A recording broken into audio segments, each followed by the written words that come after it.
les missions de paix éprouvent parfois des difficultés à s'accorder sur le sens précis des restrictions imposées par les mandats et à traduire les concepts et stratégies d'ensemble en action.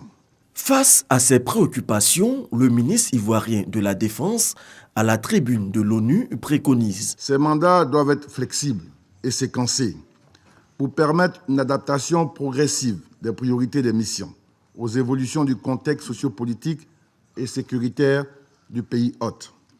Et le ministre Ahmed Bakayoko de partager l'expérience de la réussite de l'opération des Nations Unies en Côte d'Ivoire.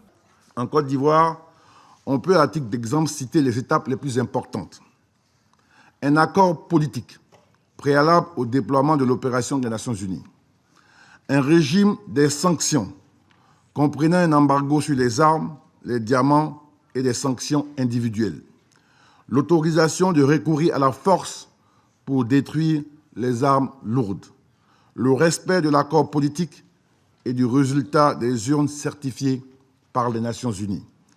Ces derniers actes, la certification des résultats par les Nations Unies a été déterminant pour crédibiliser le processus électoral.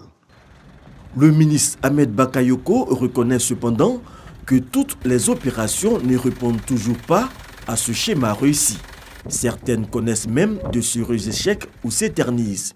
Ce sont des raisons pour lesquelles il invite le Conseil de sécurité à reconsidérer leur mode de fonctionnement à travers un projet courageux de réforme.